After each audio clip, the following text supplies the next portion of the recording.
fruit de l'esprit. Je ne sais pas si tout le monde m'entend correctement.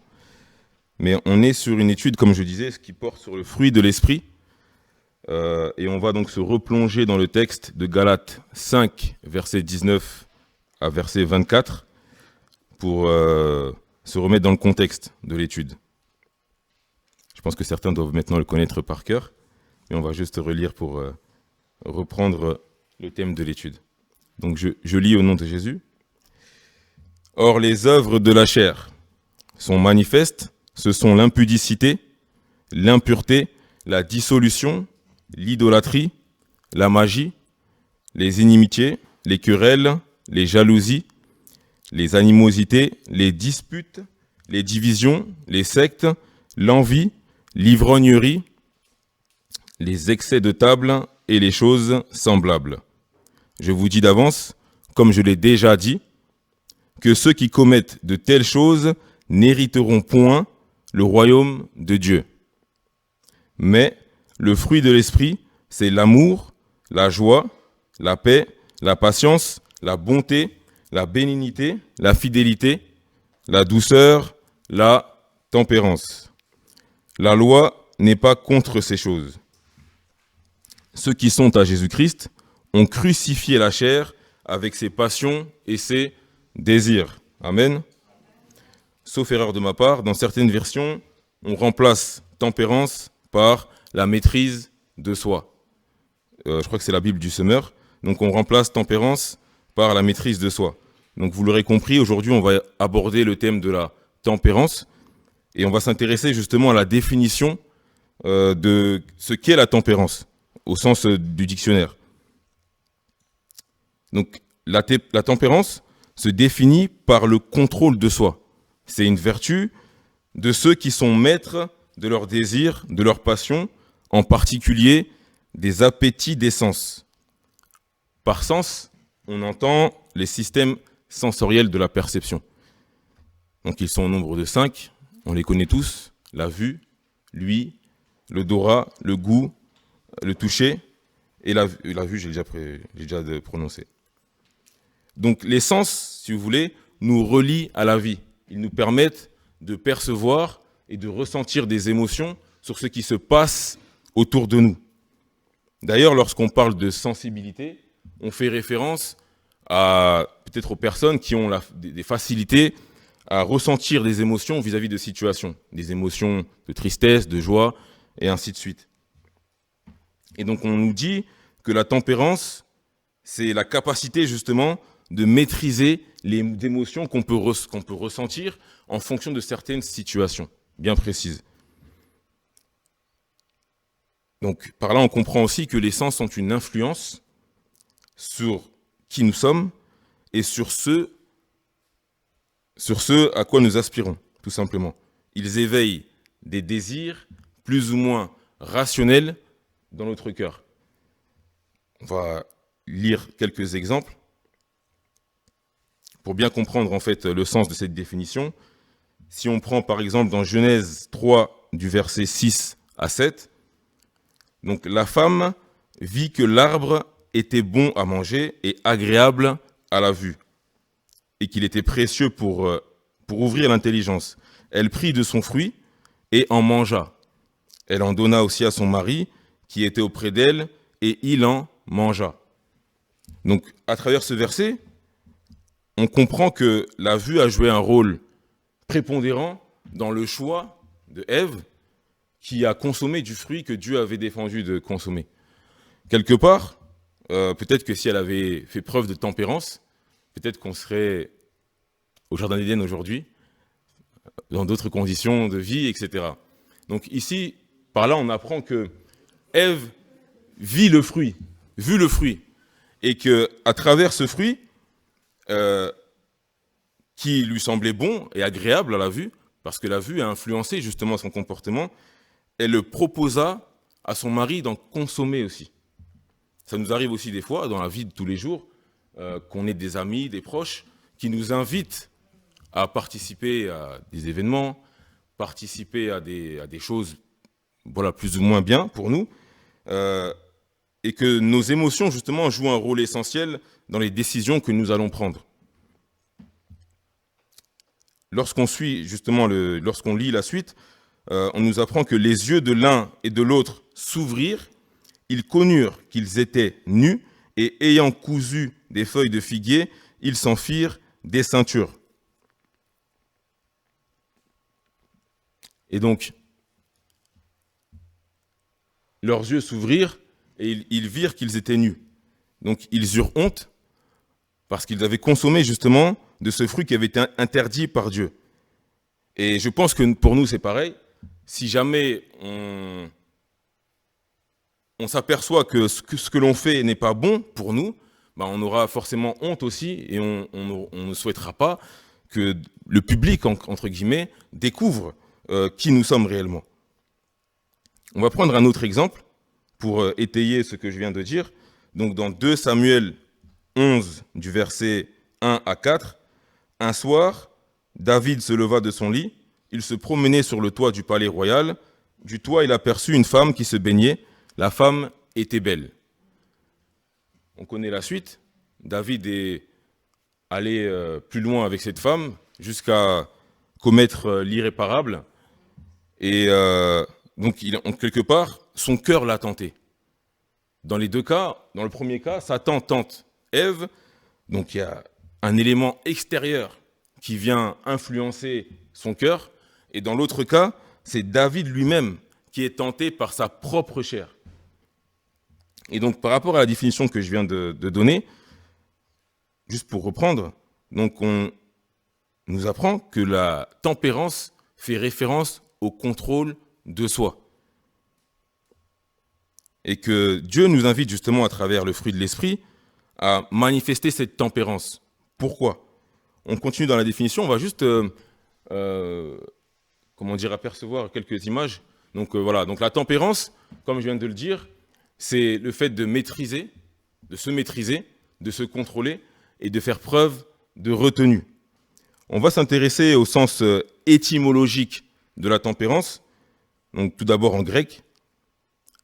Donc la tempérance en grec se traduit par egkrateia. Je ne sais pas si je le prononce bien, mais on a 3 sens. Donc c'est le fait d'évoquer peut-être une personne ou un élément qui est fort, robuste. C'est le fait d'avoir du pouvoir sur une situation ou sur une personne. Et c'est aussi le fait de se contenir. Lorsqu'on regarde la définition en hébreu, donc, non, d'abord, voilà, juste kratos, pardon, c'est vrai. Donc, egrateia est lui-même une dérivée ou un dérivé de kratos. Kratos signifie force souveraine, caractérise aussi une œuvre puissante, donc quelque chose qui est puissant, une réalisation puissante, ou fait par quelqu'un de puissant, et se caractérise aussi par le fait de dominer. Donc il y a des liens directs avec ce que je viens de dire par rapport à la tempérance.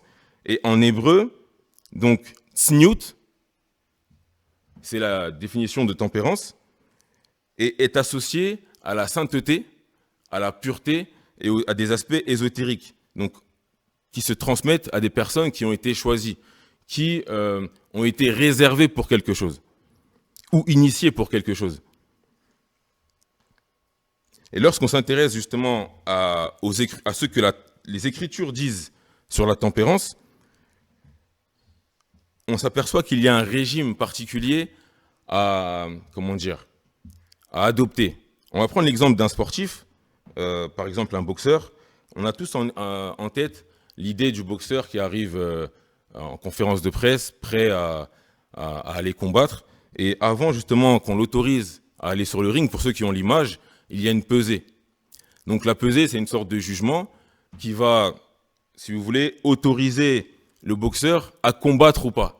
Donc le poids va déterminer si le boxeur, pendant les mois qui ont précédé son combat, a respecté un régime qui peut potentiellement l'autoriser à combattre.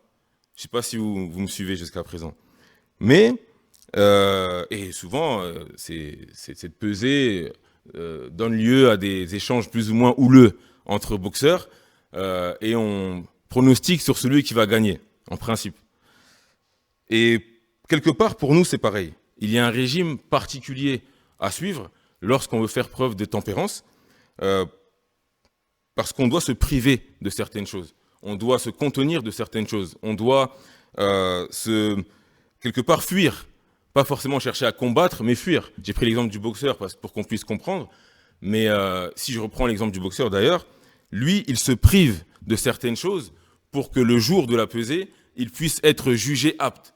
Donc, s'il arrive avec 100 grammes de plus ou 100 grammes de moins, il est automatiquement disqualifié. Et pour nous, c'est pareil. Il y a donc tous les éléments du fruit de l'esprit qu'on a pu voir, et il y a aussi la tempérance. Et je pense qu'il y a peut-être autre chose que simplement se contenir, simplement se priver de quelque chose, mais que Dieu veut vraiment se manifester avec puissance dans nos cœurs à travers justement le fait de se réserver pour qu'il puisse se manifester pleinement dans nos vies. Et en parlant de régime, justement, lorsqu'on prend 2 Pierre au chapitre 1 du verset 3 à 10, on va lire l'intégralité de ce passage, on se rend compte qu'il y a réellement un régime qui permet justement à la tempérance de se manifester et de faire grandir l'Esprit du Seigneur en nous. Donc si je prends le verset 3 à 10, comme sa divine puissance nous a donné tout ce qui contribue à la vie et à la piété, au moyen de la connaissance qui nous a été appelée par sa propre gloire et par sa vertu, lesquelles nous assurent de sa part les plus grandes et les plus précieuses promesses, afin que par elles, vous deveniez participants de la nature divine, en fuyant la corruption qui existe dans le monde par la convoitise.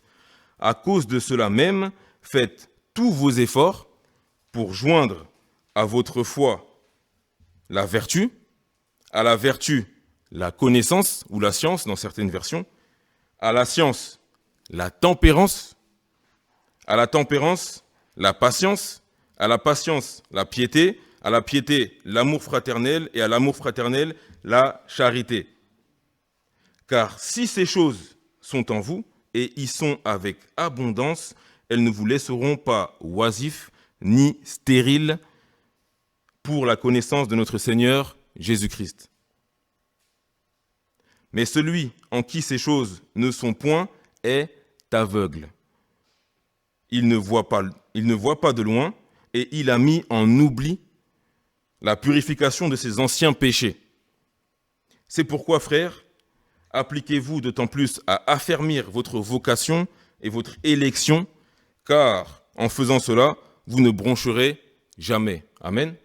Donc ça résume un peu ce que je viens de dire par rapport à l'intempérance. D'ailleurs, il suffit d'allumer la télé pour voir tous les jours à consommer avec modération, à consommer avec en faisant attention, etc. Parce que l'excès n'est jamais recommandé. Et justement, la tempérance, si vous voulez, c'est le contraire des excès. Ici, je pense que c'est très clair. À la connaissance, ajoutez la tempérance. Et une vie caractérisée par la tempérance démontre la transformation que l'Esprit Saint a fait en nous. Donc la tempérance, c'est la manifestation de ce que Dieu a transformé en nous. Parce qu'elle nous pousse à quitter notre ancienne vie. À travers le lien, l'alliance qu'on fait dans le baptême notamment, elle nous pousse à manifester ces transformations parce qu'à travers le baptême, on reçoit l'Esprit Saint et on est invité à la table de la Sainte Seine à partager justement la table des saints, entre guillemets. Et justement, cet esprit est amené à grandir en nous aussi. Il ne doit pas rester stérile ou aveugle, mais il doit grandir réellement. Et nous devons l'activer en faisant preuve de tempérance vis-à-vis des tentations que le monde peut nous proposer. Et je pense qu'on a tous été, à un moment donné, dans une situation où on a été amené à réfléchir si agir de telle ou telle façon est bonne ou pas. Et ce n'est pas une histoire de 1 ou 2 jours, mais c'est, comme Timothée le dit dans 2 Timothée 4,7, il combat le bon combat parce qu'il a gardé la foi. Et pour nous, c'est exactement la même chose. Et on peut se poser la question, justement, comment cultiver cette tempérance ? Lorsqu'on lit la Bible, on a l'habitude de voir des messages qui nous demandent justement de prier sans cesse, de ne jamais abandonner, de garder la foi. Et là, curieusement, on nous demande de fuir. Donc en réalité, on ne nous invite pas à combattre contre la tentation, mais à fuir. Ça peut paraître curieux ou ça peut peut-être paraître un message pour les faibles, mais on nous demande de fuir. Peut-être que si Ève avait fui lorsqu'elle avait vu Satan, l'a tenté, peut-être encore une fois, peut-être qu'on aurait été dans une situation différente aujourd'hui et on aurait raconté une autre histoire. Et je pense qu'aujourd'hui, grâce justement au sacrifice que Jésus-Christ a fait sur la croix pour nous, on a la chance de ne pas refaire la même erreur. Dieu nous avertit. Fuyez. Fuyez. Retirez-vous. Fuir, c'est se retirer d'un endroit. Je pense que si aujourd'hui, prions que cela n'arrive jamais, mais si on se rend compte que le feu rentre dans cette pièce, on ne va pas chercher à combattre le feu. On va chercher à l'éteindre quand même. Amen. Mais ce que je veux dire par là, c'est qu'on va chercher à fuir pour se sauver. Faire en sorte que tout le monde soit à l'abri justement du feu pour ne pas être brûlé. N'oublions pas que Satan vient pour dérober, pour voler et pour détruire.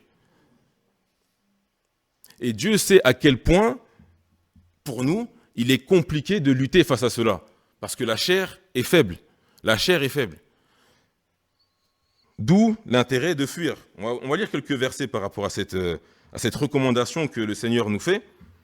Dans 1 Thessaloniciens, il y en a plusieurs, je vais essayer de les lire assez rapidement.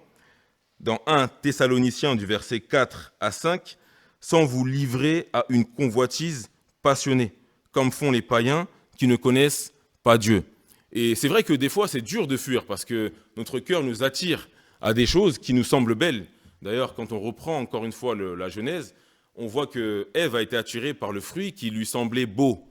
Donc, beau à la vue notamment. Et pour nous, c'est pareil. On peut des fois être attiré par des choses qui nous semblent belles, qui nous semblent bonnes pour nous, et on a du mal justement à s'en défaire. On a du mal à s'en séparer, on a du mal à fuir face à ces choses qui semblent nous appeler, qui semblent quelque part nous séduire pour soit les acquérir, soit aller plus loin dans nos actes. Mais dans plusieurs passages de la Bible, on nous encourage à fuir. Je reprends un autre passage, donc 1 Corinthiens du verset 6 à 18, ou du verset 6 à 18, non, 1 Corinthiens 6, verset 18, pardon. Fuyez l'impudicité, quelque autre péché qu'un homme commette, ce péché est hors du corps. Mais celui qui se livre à l'impudicité pêche contre son propre corps. 1 Timothée 6, 11, toi, homme de Dieu, fuis ces choses et recherche la justice, la piété, la foi, la charité, la patience, la douceur. Je continue. 2 Timothée 2, 22, fuis les passions de la jeunesse et recherche la justice, la foi, la charité, la paix avec ceux qui invoquent le Seigneur d'un cœur pur. 1 Corinthiens 10, 14, ça fait beaucoup. C'est pourquoi, mes bien-aimés, fuyez l'idolâtrie. Dernier verset, Romains 6, du verset 12 à 13, que le péché ne règne donc point dans votre corps mortel et n'obéissez pas à ces convoitises. Donc on se rend compte très vite qu'on nous invite vraiment à fuir et à ne pas nous mettre nous-mêmes dans des situations où nous allons être exposés au péché, exposés à des situations où on se retrouvera peut-être faible. Et cela concerne plusieurs aspects de notre vie.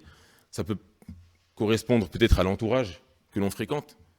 L'entourage peut nous influencer, tout comme nous aussi, nous avons le pouvoir de l'influencer. Mais l'entourage joue un rôle essentiel dans la marche chrétienne. Il est compliqué pour un chrétien de s'entourer de personnes qui vont l'influencer peut-être à faire des choses qui ne vont pas plaire à Dieu. S'il veut, lui, marcher dans cette voie chrétienne, refléter le cœur de Christ, demande justement de soigner son entourage, de soigner ses fréquentations, de soigner ses habitudes.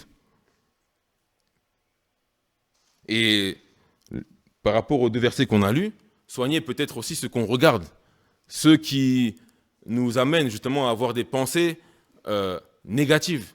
Soigner ce qu'on regarde, soigner ce qu'on fait au quotidien, soigner ce qu'on dit aussi dans nos vies, ou ce qu'on peut proclamer dans nos vies.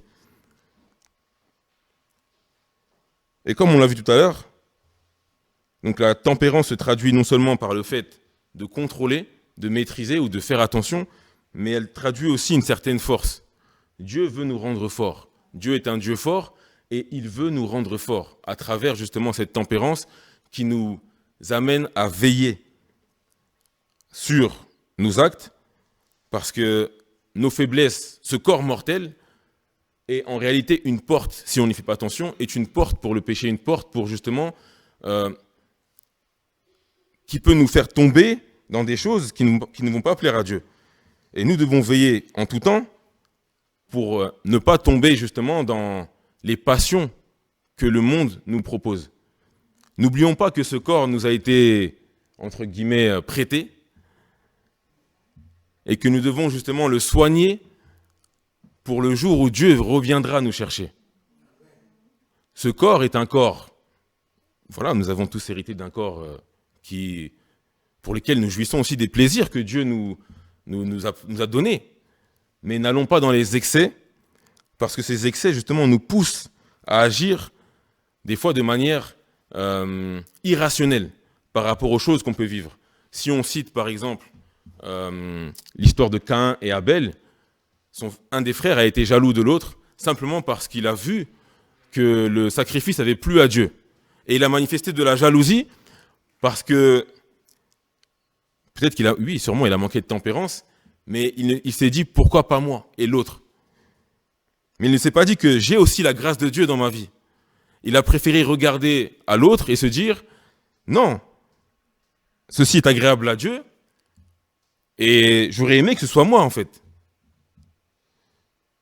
Et ça peut aussi nous arriver à nous. Des fois dans la vie, on a besoin de quelque chose, et on voit peut-être un ami, un frère, une sœur, un proche, béni de ce que nous pourrions avoir besoin.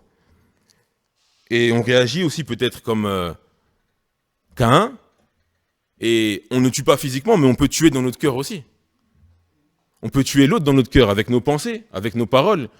Et justement, la Bible nous invite à nous écarter de ces convoitises parce qu'elles nous poussent au péché, lorsqu'elles sont poussées à l'excès, lorsque nous nourrissons notre esprit de ces choses. Et Jésus, justement, nous appelle, nous invite à nous nourrir de son esprit, de sa parole. Tout à l'heure, j'ai lu un passage où on nous invitait justement à ajouter la connaissance, à ajouter la tempérance à la connaissance. Donc, c'est une démarche, c'est comme je l'ai dit tout à l'heure, encore une fois, c'est un régime, réellement. Lorsque un sportif adopte un régime strict pour réussir une compétition, il l'adopte parce qu'il sait que les chances de perdre sont grandes s'il ne respecte pas ce régime. Et pour nous, c'est pareil. Nous sommes censés et nous allons hériter du royaume de Dieu si on respecte ce régime. Amen. Donc pour conclure, encore une fois, dans le mot tempérance se cache la force, et cette force veut se manifester à travers justement cette capacité que Dieu nous a donnée de résister. Amen. On va prier, on va prendre le temps de prier, simplement pour que Dieu nous aide justement à ne point tomber, à ne point convoiter avec excès les choses de ce monde, de manière à ce que nous puissions être réservés pour lui, que nous puissions réserver notre corps à lui. Amen. Père de gloire, nous voulons te remercier pour ta parole, nous voulons te remercier pour ce moment que nous avons passé dans ta présence. Nous te disons merci Seigneur pour ta grâce, pour la grâce que tu nous as donnée d'entendre ce message. Seigneur, aide-nous, fortifie notre esprit, Père éternel, afin que nous puissions, Seigneur Dieu, tenir face à la tentation, que nous puissions marcher comme toi tu souhaites que nous puissions marcher comme tes disciples, comme étant tes disciples. Seigneur, je prie afin que nos cœurs soient bien disposés, que nos esprits soient bien disposés à te recevoir et à manifester de la tempérance vis-à-vis des situations que nous pouvons vivre au quotidien. Je nous remets aujourd'hui comme tes enfants, afin que tu puisses prendre soin de nous. En ton nom, Amen.